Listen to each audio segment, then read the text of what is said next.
और कोई तरीका anyone? v dot a upon a equal to 19। ठीक है, वो तो चलो आप बोल सकते हो। नहीं नहीं, क्या डॉट प्रोडक्ट किसका? प्लेन में है वो, तो वो उसके तीन प्लेन में इक्वेशन लाई कर रहा है। इनसे ही आएंगे प्लेन फिर।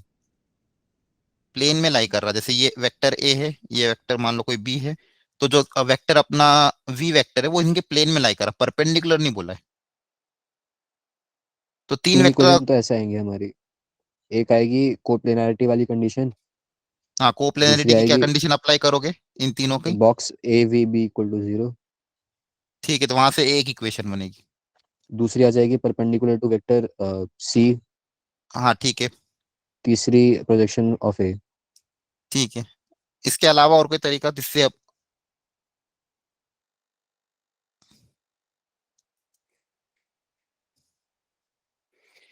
एक बहुत अच्छा तरीका मैंने आपको सिखा रखा था, सोचो आप थोड़ा सा और बाकी सब लोग दिमाग लगाओ। ऐसा वेक्टर जो ए और बी के परपेंडिकुलर प्लेन में हो और सी के परपेंडिकुलर हो। A cross B equal to C. A cross B. और डॉट v। अब नहीं नहीं नहीं, आप सब भूल गए क्या, रिवाइज नहीं किया? वेक्टर ट्रिपल प्रोडक्ट का एप्लीकेशन क्या सिखाया था?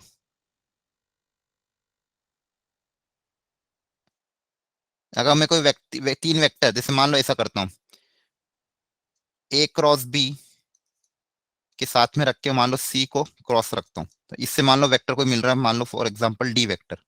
अभी के लिए डी मान लेते हैं। तो ये जो डी वेक्टर होता है ये कैसा होता है? ये जो डी वेक्टर मिलता है ये कैसा मिलता है? ए बी ऐसा के कुछ प्लेन में होते हैं। ए बी के प्लेन में और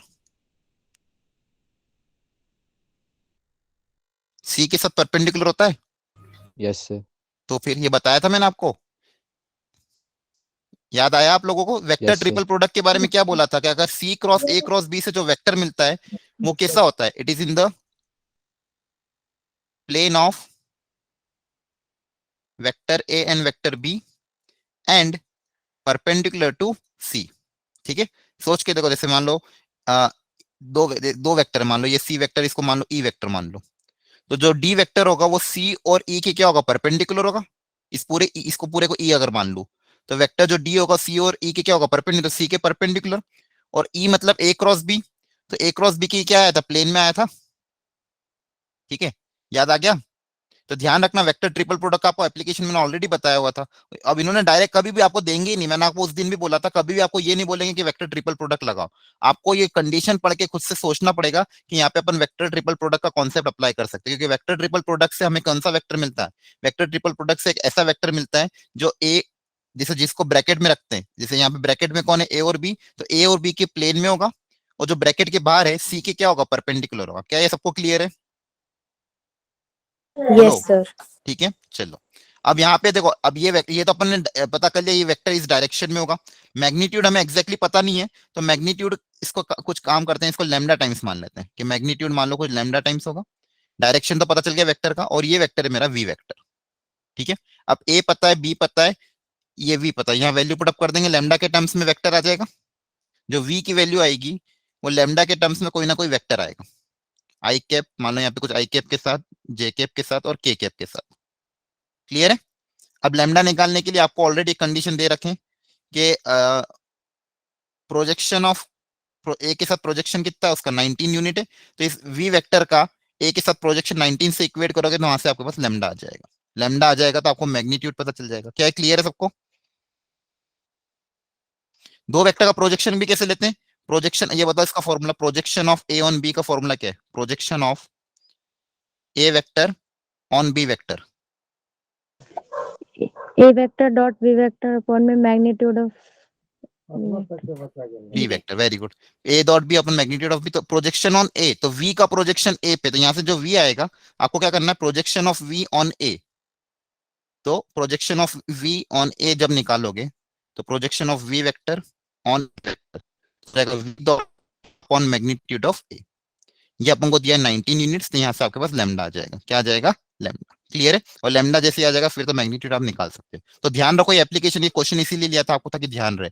वेक्टर ट्रिपल प्रोडक्ट का एप्लीकेशन यही होता है कि अगर सी क्रॉस ए क्रॉस बी है तो यहाँ से जो हमको वेक्टर मिलता है वो ऐसा वेक्टर होता है जो इसके प्लेन में हो, जो ब्रैकेट में हो, ब्रैकेट में जो रहता है वेक्टर उसके प्लेन में, दोनों वेक्टर के प्लेन में, और इस ब्रैकेट के बाहर वाले वेक्टर के साथ क्या होता है, परपेंडिकुलर होता है। क्या है क्लियर सबको? एनीवन कोई डाउट इसमें? बोलो जल्दी से। No sir. ठीक है, तो ध्यान रखना है क्वेश्चन। ठीक है, चलिए आगे बढ़ते हैं। एक क्वेश्चन ये है थोड़ा सा अलग, जो जो अभी प्रीवियस ईयर 2022 में कुछ जो प्रीवियस ईयर में अलग वेराइटी ऑफ क्वेश्चन जो थे वो मैं आज ले रहा हूँ। थोड़े ही क्वेश्चन लेंगे, ज्यादा नहीं। उनको अपन को अच्छे से ट्राई करना है। चलो एक बार ये क्वेश्चन पढ़ लो सब लोग। लेट, ये 2022 का क्वेश्चन है, जून का। Let a line having direction ratio this intersect the line this and this at the point a and b, then जो ए बी के बीच में जो डिस्टेंस है उसका स्क्वायर पूछे। सोचो थोड़ा सा, डायग्राम वायग्राम बनाओ। दो लाइन दी है, मान लो एक लाइन ये रही, एक लाइन कोई और कैसी होगी, इस तरह की होगी। मान लो दो लाइन है, इस लाइन को अपन L1 बोल देते हैं, इसको मान लो L2 बोल देते हैं। और कोई तीसरी लाइन है L, जिसके डायरेक्शन रेशियोस पता है, और वो इन दोनों लाइन को किसी ना किसी पॉइंट ए और बी पे इंटरसेक्ट कर रही है। तो ए बी के बीच में डिस्टेंस कितना होगा ये पूछा गया, और दोनों लाइंस की मुझे इक्वेशन पता है, और इसका डायरेक्शन रेशियो पता है। लाइन का डायरेक्शन रेशियो मतलब क्या होता है? ये 1-4 2 का मतलब क्या होगा? हाँ बोलो, क्या कह रहे हो? सर ये दे रखा है ना हमें लाइन की इक्वेशन लिखने के लिए, बस सर हमें वो किस पैरेलल पॉइंट वेक्टर से निकालना है। पास कर रही है? नहीं नहीं, पॉइंट नहीं दिया, डायरेक्शन रेशियो दिया। डायरेक्शन पॉइंट नहीं दिया, क्या दिया? Direction ratio. डायरेक्शन रेशियो दिया है मतलब लाइन का जो पैरेलल वेक्टर है वो दिया हुआ है। ठीक है, तो लाइन का पैरेलल वेक्टर क्या हो जाएगा, उसका डायरेक्शन रेशियो दिया हुआ है लाइन के पैरेलल वेक्टर। तो I cap minus 4 j plus 2 k cap, ध्यान रखना। ठीक है, डायरेक्शन रेशियो किसी लाइन का देते हैं, इसका मतलब क्या है, उसका जो पैरेलल वेक्टर है उसके डायरेक्शन रेशियो। लाइन का डायरेक्शन रेशियो मतलब क्या, लाइन के जो वेक्टर पैरेलल है उसका डायरेक्शन रेशियो। पॉइंट अगर देंगे तो पॉइंट तो अलग से मेंशन कर देंगे, पॉइंट का कोऑर्डिनेट होगा तो मेंशन कर देंगे। यहाँ पे क्लियरली क्या बोला, डायरेक्शन रेशियो बोला है, पॉइंट नहीं दिया है। क्लियर है सबको? बोलो जल्दी से। Yes sir. ठीक है, अब सोचो थोड़ा इस बारे में और बताओ इसको कैसे करें, क्या तरीका अपना है।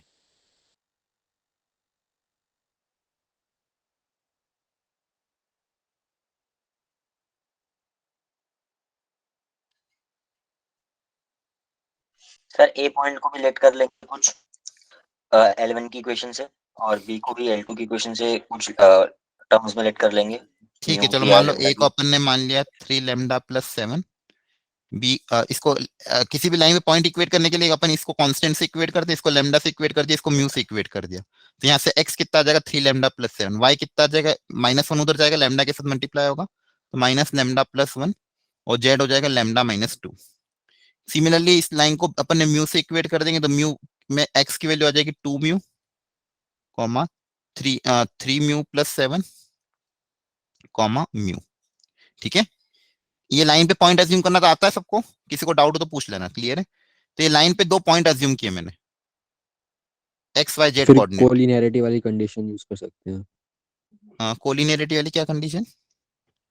सर अब ये सर जो ये ए और बी बी की वेक्टर पॉइंट होगा है ना वो वो हमारी। कोलिनियर होगा 1 i cap minus 4 j cap plus 2 k cap. अच्छा ठीक है, इन दोनों वेक्टर का आप कोलिनियरिटी का सोच सकते हो। मतलब ए बी वेक्टर आप निकाल लोगे, ए बी वेक्टर कैसे निकलेगा, बी माइनस ए, तो उसके कोफिशिएंट क्या क्या आएंगे, डायरेक्शन रेशियोज अगर उसके निकालूंगा मैं, तो बी और ए के डायरेक्शन रेशियो माइनस होंगे। अच्छा हाँ, अब कोई और कुछ भी और भी बता रहा था क्या?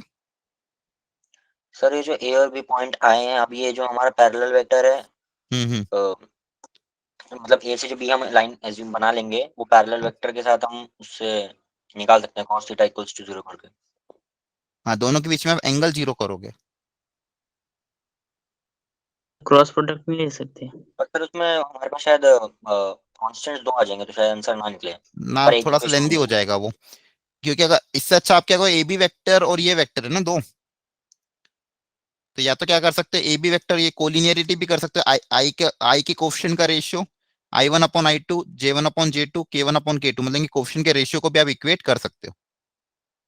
ठीक है, कोलिनियर एक कंडीशन ये कर सकते हो। और कोई तरीका? सर जैसे किसके किसके पैरेलल में जो है ये I-4j+2k और ए के, ए बी के, हाँ बोलो। आप किसका कह रहे हो सर कि रेशियोज ऐसे कंपेयर कर ये लो। जो लाइन है ना, अब ये दोनों पॉइंट ए बी लाइन के ऊपर लाई कर रहे हो, और ये पैरेलल वेक्टर है मेरे पास, तो ये वेक्टर, ये जो लाइन का पैरेलल वेक्टर और ए बी वेक्टर, ये दोनों आपस में पैरेलल होंगे ना।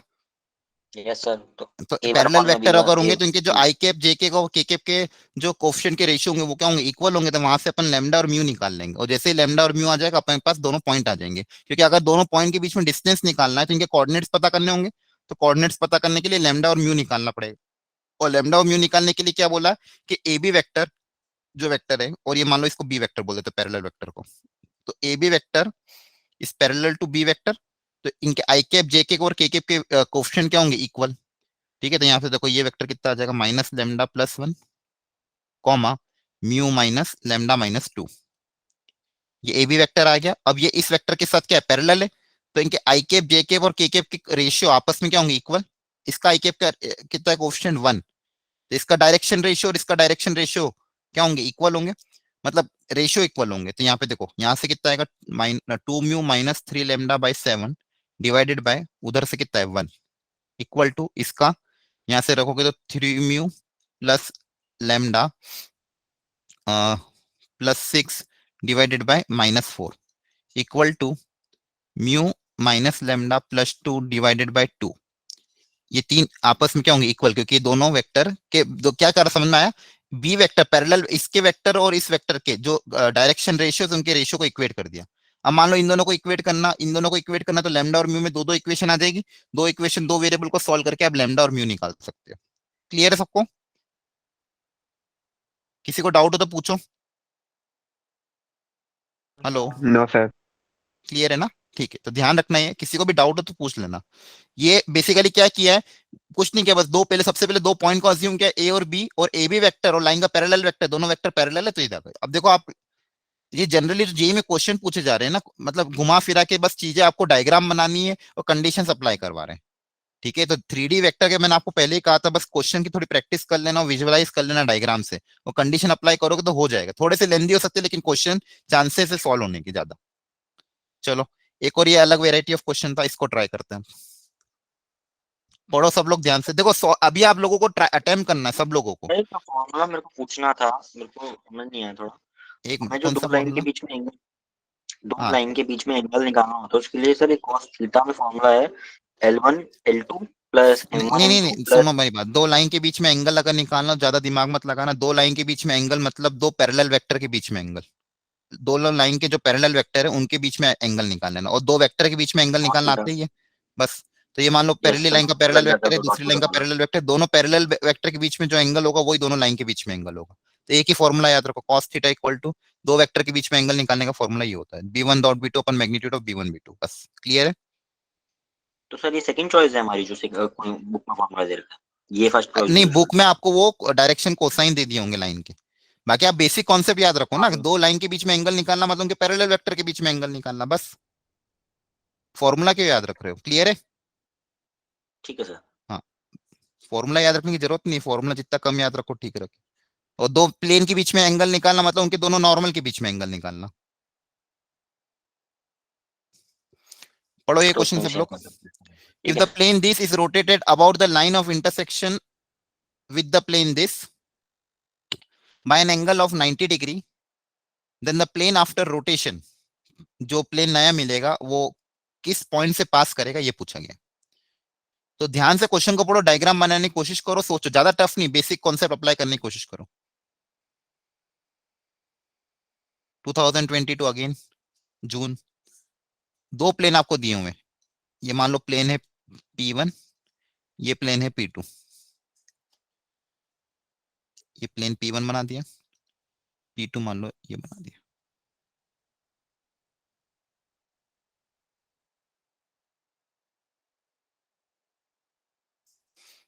ये P2।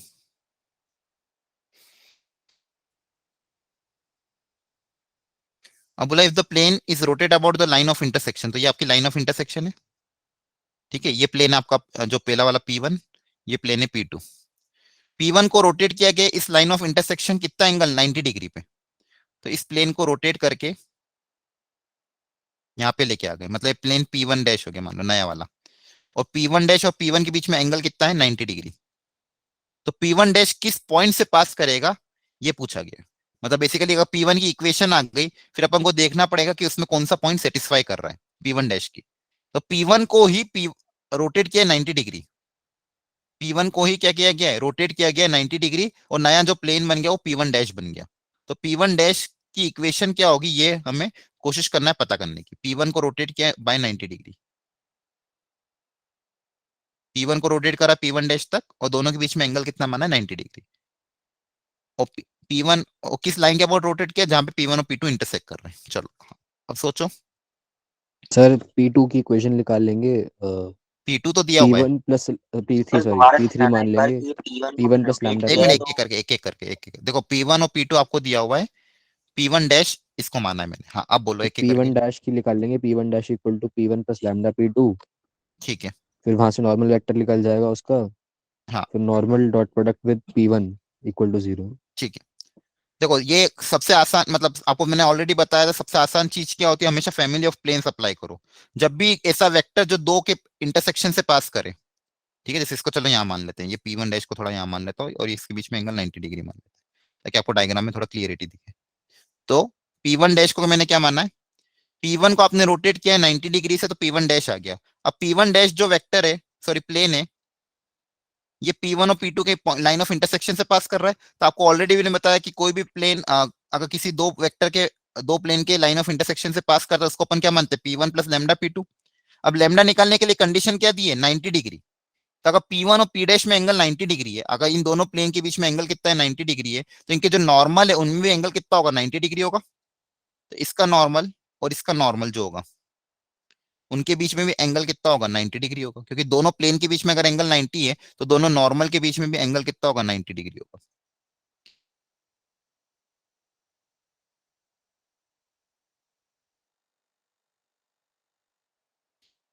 क्या हो जाएगा, जीरो हो जाएगा, नॉर्मल जीरो। प्लेन P1 का नॉर्मल कैसे निकालते थे, याद है, बोलो जल्दी से, बाकी लोगों को समझ में आ रहा है। हेलो। सर एक बार क्वेश्चन दोबारा समझा दीजिए। ठीक है, पढ़ो वापिस। If the plane is rotated about the line of intersection with the plane this, एक प्लेन जो कि है P1 रोटेट किया गया है about the line of intersection with the plane P2। ये प्लेन P2 है, इनकी लाइन ऑफ इंटरसेक्शन ये है, तो इस लाइन के अबाउट इस प्लेन P1 को रोटेट किया 90 डिग्री पे। तो रोटेट करने के बाद ये यहाँ पे आ गया है। तो ये जो नए प्लेन है इसकी इक्वेशन पता करनी है। अच्छा, अपन को इक्वेशन पता करनी है, हाँ इक्वेशन पता करनी है नए प्लेन की। तो नई प्लेन की इक्वेशन निकालने के लिए मैंने क्या सिखाया कि भाई ये जो नया प्लेन है ये इन दोनों प्लेन के इंटरसेक्शन पे है, P1 और P2 के क्या इंटरसेक्शन पे। तो आपको ऑलरेडी मैंने बताया कि कोई भी प्लेन अगर दो प्लेन के इंटरसेक्शन से पास होता है, उसकी इक्वेशन हम कैसे लिखते हैं, P1 plus lambda P2 equal to 0। तो नए प्लेन की इक्वेशन अपन ने क्या माननी, P1 प्लस लैम्डा P2, मतलब दो जो प्लेन गिवन थे ये। अब लैम्डा निकालने के लिए हमारे पास कंडीशन क्या है कि ये प्लेन और रोटेट करने के बाद जो प्लेन है उनके बीच में एंगल कितना है, 90 डिग्री। तो अगर दो प्लेन के बीच में एंगल 90 डिग्री है, तो उनके नॉर्मल के बीच में भी एंगल कितना होगा, 90 डिग्री। तो अगर ये कंडीशन अप्लाई कर देंगे तो वहां से हमारे पास क्या आ जाएगा, लैम्डा आ जाएगा। ठीक है। और ये प्लेन है P1, तो P1 का नॉर्मल वेक्टर क्या हो जाएगा, एक्स वाई जेड का कोफिशिएंट, तो इसका नॉर्मल वेक्टर आएगा 2i cap plus j cap minus 5k cap. ये P1 का नॉर्मल वेक्टर हो गया। ठीक है। और नया जो प्लेन अपन ने अज्यूम किया था P1 डैश, उसकी वैल्यू क्या है, P1 प्लस लैम्डा P2। ठीक है। तो P1 प्लस लैम्डा P2 की वैल्यू अगर रखोगे तो 2x plus y minus 5z plus lambda P2 3x minus y plus 4z minus 7। ठीक है। तो ये x के साथ क्या क्या आ जाएगा, 2 plus 3 lambda into x. Y के साथ क्या आ जाएगा, 1 माइनस लैम्डा इंटू वाई। और z के साथ क्या आ जाएगा, -5 प्लस 4 लैम्डा माइनस 7। तो ये नया प्लेन P1 डैश आ गया। अब इसका नॉर्मल क्या होगा, इसका नॉर्मल वापस इसके जो क्या कहते हैं एक्स वाई जेड के कोफिशिएंट होंगे वो इसका नॉर्मल वेक्टर होगा। तो इसका नॉर्मल वेक्टर आ जाएगा, एक्स वाई जेड के कोफिशिएंट क्या है इसके, ये आई कैप प्लस 1 माइनस लेमडा जे कैप प्लस -5 प्लस 4 लेमडा के कैप। ये इसका नॉर्मल हो गया। अब दोनों नॉर्मल का, इस नॉर्मल और इस नॉर्मल का, दोनों नॉर्मल का डॉट प्रोडक्ट क्या कर देंगे, 0 से इक्वेट कर देंगे, क्योंकि दोनों के बीच में एंगल 90 डिग्री है। और जैसे 0 से इक्वेट करोगे लेमडा आ जाएगा, लेमडा आ जाएगा, फिर लेमडा की वैल्यू वापस यहाँ पे रखोगे तो आपके पास प्लेन P1 की क्या आ जाएगी इक्वेशन, नए प्लेन P1 डैश की क्या आ जाएगी, इक्वेशन आ जाएगी। और जैसे इक्वेशन आएगी फिर आप सारे पॉइंट ABCD रख रख के देख लेना और देखना कौन सा इसको सेटिस्फाई कर। इज इट क्लियर, बोलो जल्दी से, हेलो जल्दी बताओ, क्लियर है क्या कि डाउट है कुछ। हेलो। No sir. हाँ ठीक है, बाकी लोगों को समझ में आ रहा है? बोलो। Yes, sir. ठीक है, Yes, बता। sir. नहीं आ रहा हो तो पूछना, ठीक है। चलो नेक्स्ट वाला कर लो जल्दी से। एक मिनट, इसके पहले पहले ये वाला कर लो। ये वाला सब लोग देखो ध्यान से। एक plane p r dot a equal to d, इस तरह से इक्वेशन दिए मान लो। contains the line of intersection of this and this. If the plane P passes through the point this, then the value of this. करो try, कोशिश करो, एक बार सोचो थोड़ा सा।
सबको क्वेश्चन समझ में आया क्या? Hello. Yes, sir. Yes sir. जो क्या बोला, a plane P contains the line of intersection of P1 and P2। दो प्लेन है P1 और P2, उसकी जो लाइन ऑफ इंटरसेक्शन है, मान लो उस लाइन को मैंने L नाम दे दिया। तो ये जो लाइन ऑफ इंटरसेक्शन है L, ये किसी और प्लेन P के अंदर लाई कर रही है, ठीक है।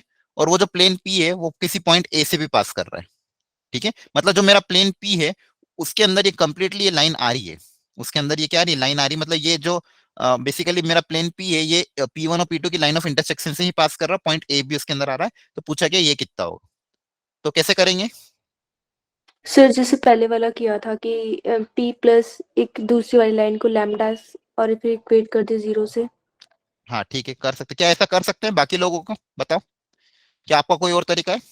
इससे सेम सर लैम्डा की वैल्यू आ जाएगी वहां से हाँ ठीक कंपेयर है। कर। अगेन देखो यही चीज बोली गई कि मेरा जो प्लेन है वो इन दोनों के लाइन ऑफ इंटरसेक्शन से पास कर रहा है, तो इस प्लेन को मैं क्या अज्यूम कर सकता हूँ, P1 प्लस लेमडा P2। तो प्लेन P को अपन ने क्या अज्यूम कर लेंगे, P1 plus lambda P2। P1 already पता है, P2 ऑलरेडी पता है, इसको आप कार्टेशियन फॉर्मेट में लिख देना। R की जगह क्या अज्यूम करोगे, एक्स वाई जेड।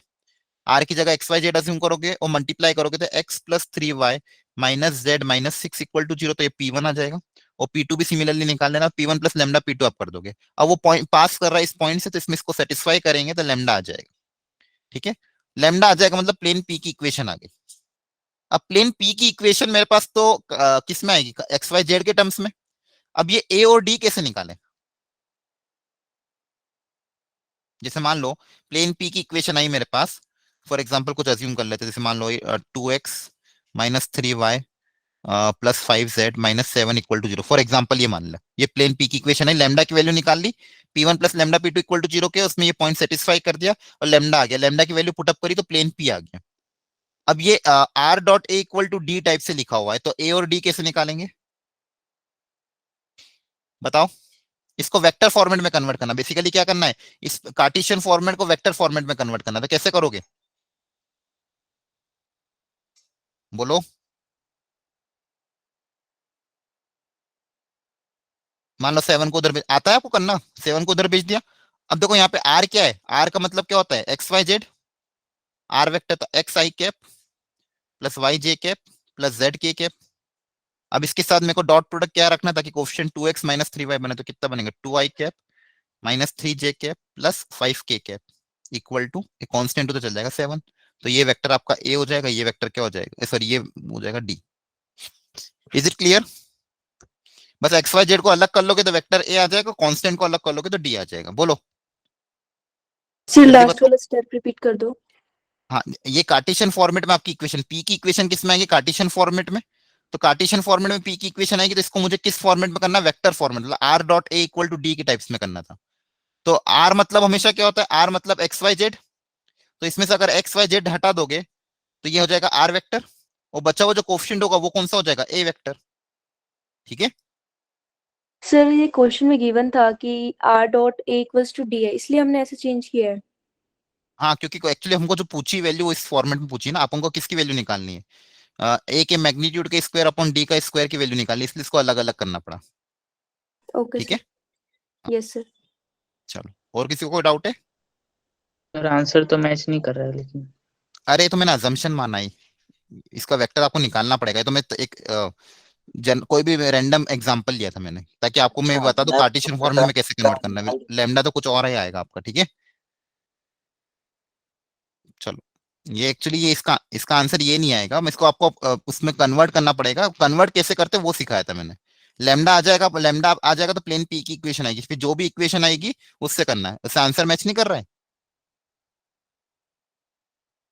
हेलो, बाकी लोग किसी ने किया ओके है। सर। ठीक है, करके देखना, आ जाएगा आंसर, कोई दिक्कत नहीं।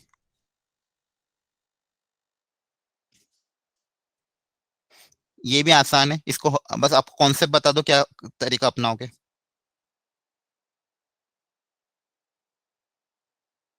P2 की दो, इक्वेशन लिख देंगे। हाँ पहले तो P2 की इक्वेशन लिख देना। P2 जो प्लेन है वो 3 पॉइंट से पास कर रहा है, तो 3 पॉइंट से पास होने वाले प्लेन की इक्वेशन कैसे लिखते हैं,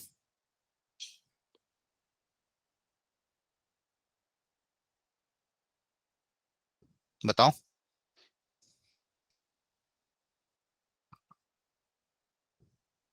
सर AB क्रॉस AC। हाँ वेरी गुड। कोई भी दो वेक्टर का क्रॉस प्रोडक्ट करोगे तो क्या मिल जाएगा आपको, प्लेन का नॉर्मल वेक्टर। कोई भी दो वेक्टर का क्रॉस प्रोडक्ट करोगे तो क्या मिल जाएगा, प्लेन का नॉर्मल वेक्टर। अब नॉर्मल वेक्टर पता है, पॉइंट पता है। ठीक है। अब प्लेन की इक्वेशन निकालने, तो इस पे कोई भी एक जनरल पॉइंट पी अज्यूम कर लेना, आर वेक्टर। ठीक है, ये मान लो ए पॉइंट ए वेक्टर। तो एपी वेक्टर और नॉर्मल का डॉट प्रोडक्ट क्या होगा, जीरो। तो AP dot n equal to zero. तो यहाँ से प्लेन की इक्वेशन क्या आ जाएगी, r minus a dot n equal to zero. तो ये आ जाएगी इक्वेशन ऑफ प्लेन। ये आपको ऑलरेडी सिखा रखा है, एक पॉइंट पता हो, नॉर्मल पता हो, तो इक्वेशन ऑफ प्लेन कैसे निकालते हैं, r minus a dot n equal to zero. तो यहाँ से प्लेन की इक्वेशन आ जाएगी। अब the direction ratios of the P1 and P2, sir क्या बोला, if the direction ratios of line of intersection of P1 and P2 is this, then find the value of alpha and beta. तो P1 और P2 जो plane है उनकी जो line of intersection है उसका डायरेक्शन रेशियो दिया है। मतलब इस लाइन का जो पैरेलल वेक्टर है उसके डायरेक्शन रेशियो हमको कितने दिए, 16 I cap plus alpha J cap plus beta K cap. ठीक है, तो बोला अल्फा और बीटा क्या होगा। दो प्लेन P1 और P2 की लाइन ऑफ इंटरसेक्शन के डायरेक्शन रेशियोस पता है, P1 की इक्वेशन पता है, P2 की भी इक्वेशन अपने निकाल दी। P1 और P2 की इक्वेशन पता है, तो इस लाइन का जो पैरेलल वेक्टर होगा वो कैसे निकालेंगे, बताओ। क्रॉस प्रोडक्ट कर देंगे P2 के परपेंडिकुलर वेक्टर के साथ। सर डॉट किसका cross product. Product, sir dot product ले लेंगे उसके साथ। नहीं नहीं नहीं, किसका डॉट प्रोडक्ट लोगे, परपेंडिकुलर वेक्टर P2 का। P2 का परपेंडिकुलर वेक्टर मतलब P2 का नॉर्मल वेक्टर होता है।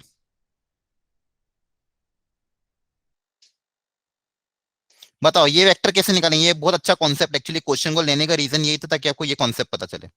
सब लोग ध्यान सुनो, इसमें कॉन्सेप्ट क्या लग रहा है, सब लोग सुनो ध्यान से, बहुत इंपॉर्टेंट है। दो प्लेन है अगर P1 और P2 जिनकी इक्वेशन आपको पता है, ठीक है, एक प्लेन है P1, एक प्लेन है P2 जिनकी इक्वेशन आपको पता है, और जिस जहां पे ये इंटरसेक्ट कर रहे हैं उस लाइन का अगर मुझे कोई पैरेलल वेक्टर निकालना तो कैसे निकालूं? जो जिस लाइन पे दोनों प्लेन इंटरसेक्ट कर रहे हैं उस लाइन का पैरेलल वेक्टर अगर मुझे पता करना है, उस पैरेलल वेक्टर के जो भी डायरेक्शन रेशियोज अगर पता करना है तो कैसे पता करें? वेक्टर कौन सा जो इनके लाइन ऑफ इंटरसेक्शन से पास कर रहा है उसके पैरेलल। एनीवन बताओ, सोचो थोड़ा सा, ये कॉन्सेप्ट ध्यान रखना, इसको अपने नोट्स में भी उतार लेना। P1 और P2 दो, आपको क्वेश्चन समझ में आया मैंने क्या पूछा है? हेलो, सबको समझ में आ रहा है क्या पूछा है? यहाँ पे P1 और P2 दो प्लेन है, वो दोनों इंटरसेक्ट कर रहे हैं किसी लाइन पे, दो प्लेन एक लाइन पे इंटरसेक्ट कर रहे हैं, तो वो जो लाइन है उसका जो पैरेलल वेक्टर है उसके डायरेक्शन रेशियोज अगर पता करना है तो अपन क्या तरीका अपना सकते हैं? मेरे पास P1 की इक्वेशन पता है, P2 की इक्वेशन पता है, बताओ एनीवन? हेलो, क्वेश्चन समझ में आया क्या? पहले तो ये बोलो, अरे हाँ या ना, कुछ तो बोलो। Yes sir. बाकी लोग चुप क्यों बैठे रहते हो? Yes, answer sir. दिया करो ना। क्वेश्चन समझ में आया कि नहीं आया? आया है, ठीक है। अब देखो इसका तरीका, बहुत अच्छा कॉन्सेप्ट है, इसमें कोई बताएगा कि मैं बताऊं?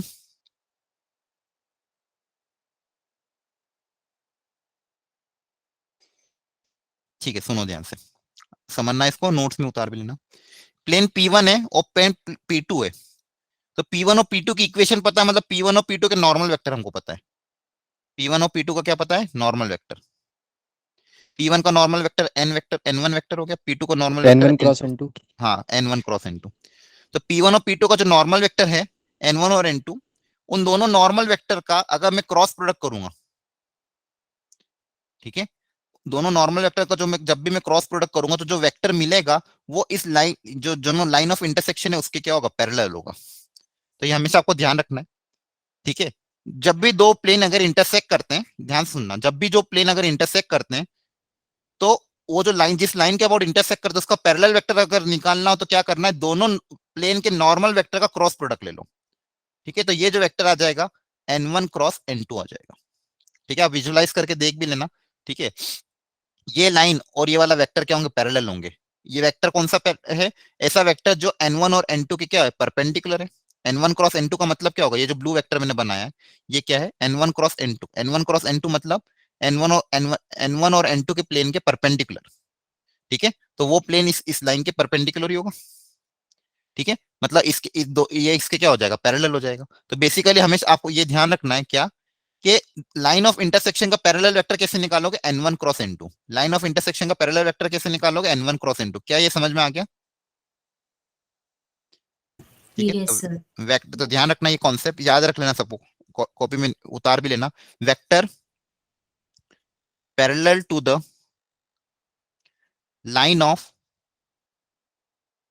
इंटरसेक्शन, लिख लेना इसको, बहुत इंपॉर्टेंट है। Intersection of plane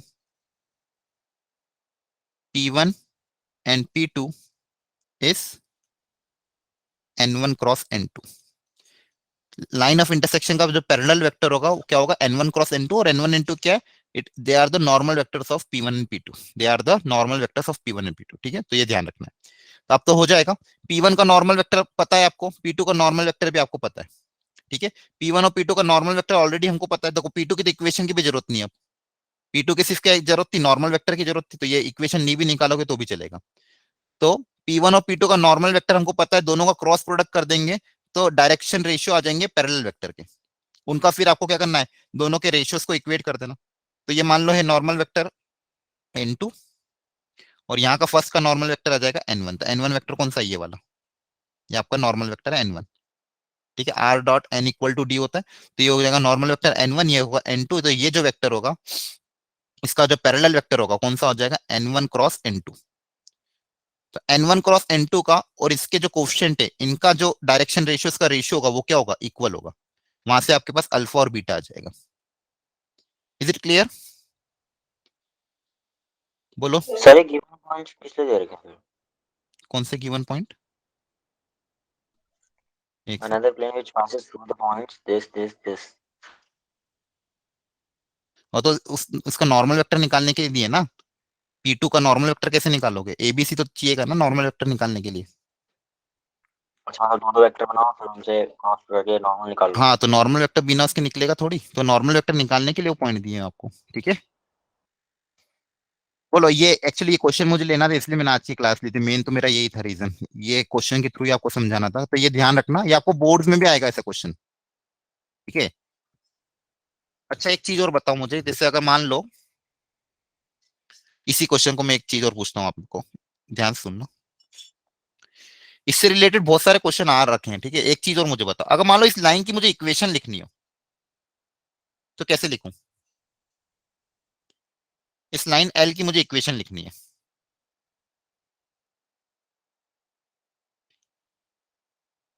equation of line L.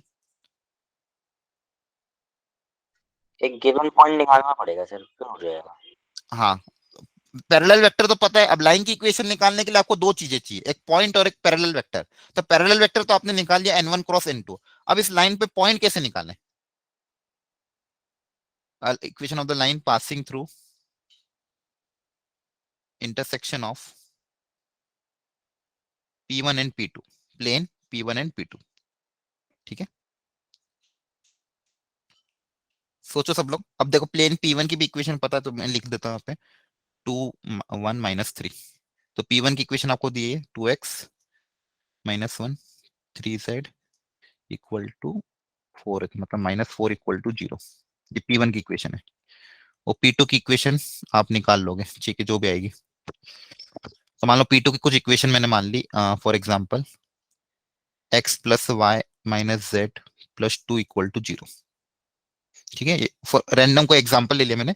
P1 और P2 दो प्लेन पता है, इन दोनों के लाइन L की इंटरसेक्शन ऑफ लाइन L की मुझे इक्वेशन निकालनी है। हाँ बताओ, पैरेलल वेक्टर तो आ गया, पॉइंट कैसे निकालें? इन दोनों प्लेन की लाइन ऑफ इंटरसेक्शन पर अगर मुझे पॉइंट लेना तो कैसे निकालें?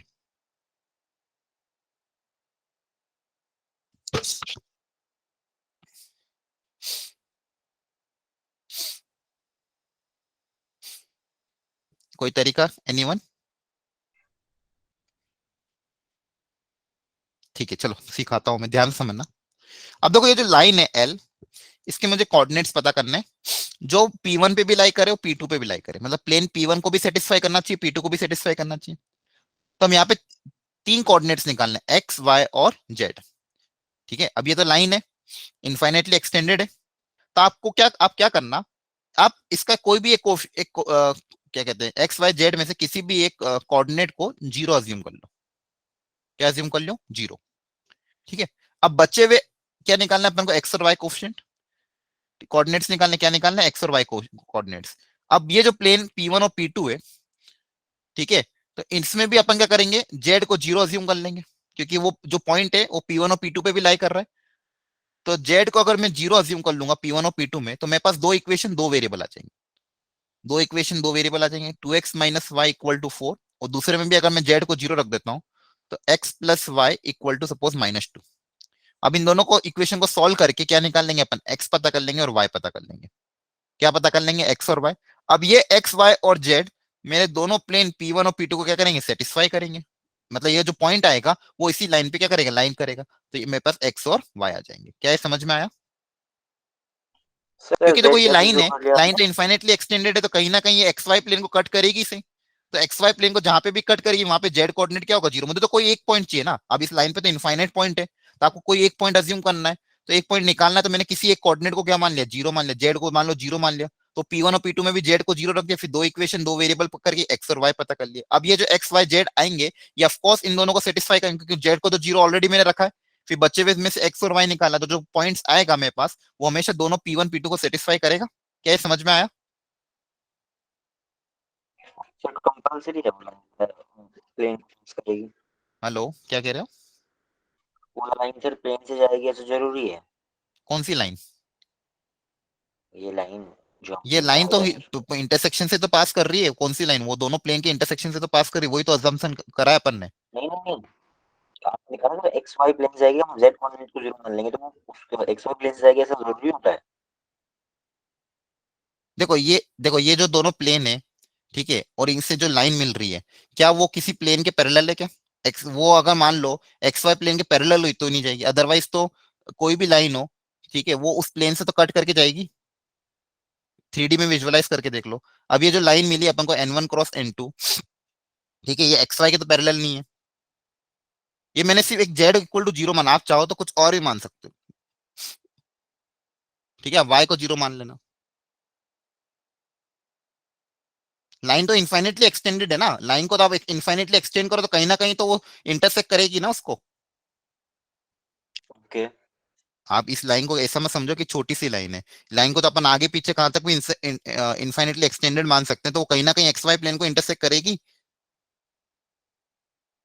3D में लाइन है ना। तो सर जैसे अगर मैंने एक्स 0 मान लिया और ताकि किसी और ने वाई 0 माना, तो आंसर में तो फर्क पड़ जाएगा।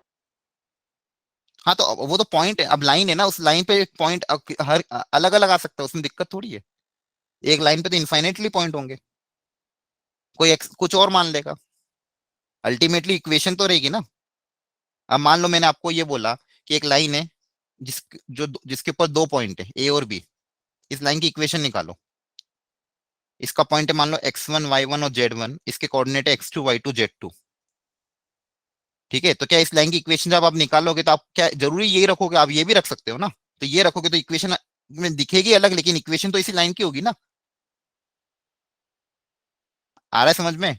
कोई इक्वेशन लिखेगा ये वाली x minus x1 by parallel vector मान लो a, y minus y1 by b, z minus z1 by c, और ये पैरेलल वेक्टर क्या होगा? a और b से पास करा तो पैरेलल वेक्टर क्या होगा? ab vector. तो ab वेक्टर क्या होगा? x2 minus x1, y2 minus y1 और z2 माइनस z1।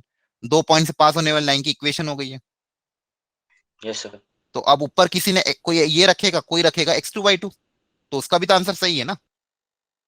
क्लियर है? Yes sir. ठीक है, यस सर। तो बाकी लोगों को समझ में आया? देखो ये बेसिक कॉन्सेप्ट है, ध्यान रखना। और जनरली केस में आपको देखो, जनरली आप बुक में भी देखोगे, कहीं पे भी देखोगे, आपको जो क्वेश्चन मिलेंगे उसमें आप हमेशा जेड को 0 रख सकते हो और आपके पास एक्स और वाई आ जाएंगे, तो वो पॉइंट आएगा।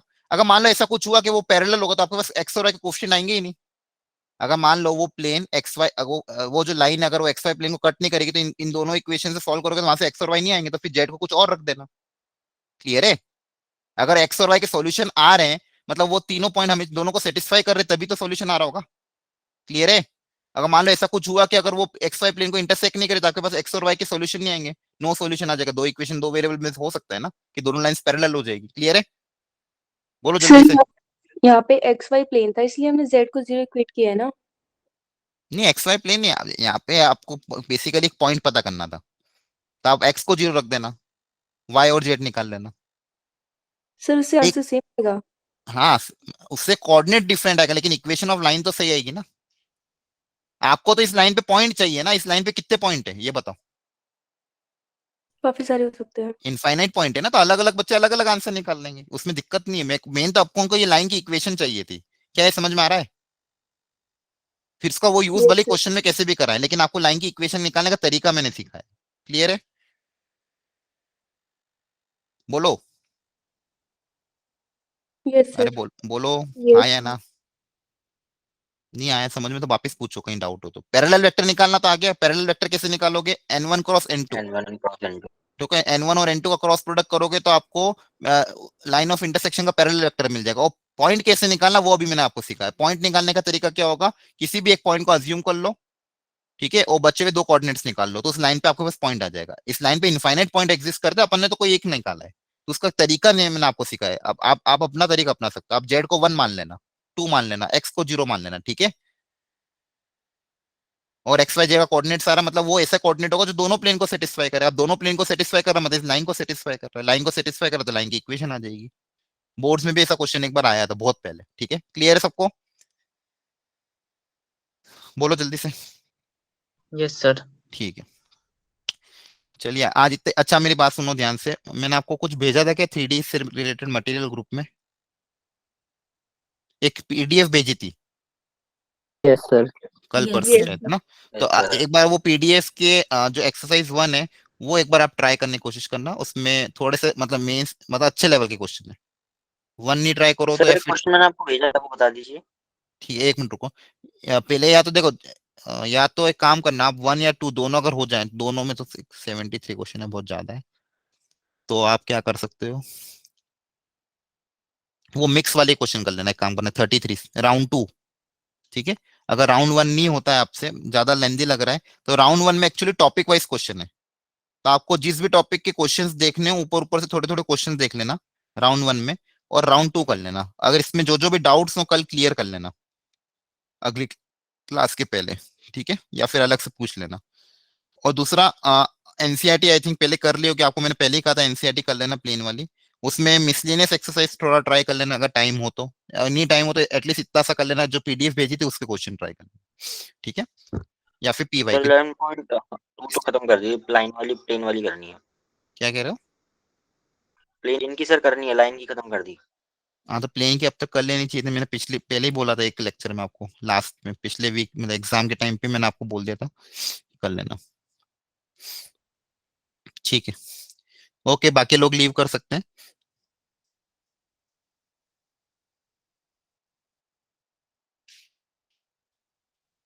आपका जो आपने जो क्वेश्चन पूछा है ना, तो उसको आप ए वेक्टर कुछ अज्यूम कर लेना, एक्स वाई जेड, आई एक्स आई के, वाई जे के और जेड के, ठीक है। तो फिर क्रॉस प्रोडक्ट जब लोगे और उसके मैग्नीट्यूड का स्क्वायर करोगे, तो पता करना क्या रिलेशन आ रहा है, ठीक है। आई के साथ क्रॉस लोगे तो आई क्रॉस आई तो 0 हो जाएगा, सिर्फ कोफिशिएंट आपके पास वाई और जेड का बचेगा। जे वाले में एक्स और जेड का बचेगा, और के वाले में एक्स और वाई का बचेगा, ठीक है। चलो, और किसी को कोई दिक्कत, बड़े बड़े में कोई दिक्कत तो नहीं आ रही? ठीक है, पढ़ते रहना। अब देखो 3D में क्वेश्चंस मैंने कवर कर लिए हैं, जो जो करने थे क्लास में कवर, और भी थोड़े बहुत क्वेश्चंस होंगे, तो आप वो प्रैक्टिस करो और डाउट डिस्कशन करना अगली क्लास के पहले, ठीक है। तो 3D अपने एंड से कंप्लीट कर लेना, जिसको वो या तो वो एक्सरसाइज सॉल्व करना है, तो पीवाईक्यू सॉल्व कर लेना, जो आपको सही लगे, ठीक है। मेरे पास अगर अगर अभी टाइम मिला तो मैं काम करूंगा, आपको 2021-22 के पीवाईक्यू भेज दूंगा, तो वो ट्राई कर लेना, ठीक है। कोई भी एक चीज ट्राई करेंगे अपन, मैं आपको बता दूंगा ग्रुप में भी कि ये आपको ट्राई करना, ताकि नेक्स्ट क्लास के पहले एटलीस्ट अपन वो डिस्कशन कर लें। 3D का अगर आप एक बार खुद से अटेम्प्ट करके डिस्कशन कर लोगे, तो चैप्टर क्लियर हो जाएगा आपका, ठीक है। तो अब अभी मैं एक असाइनमेंट बना दूंगा, उसको आप ट्राई कर लेना, उसको डिस्कशन करेंगे अपन नेक्स्ट क्लास के पहले, और उसके बाद प्रोबेबिलिटी स्टार्ट कर देंगे, ठीक है। चलो, thank you everyone, bye, good night.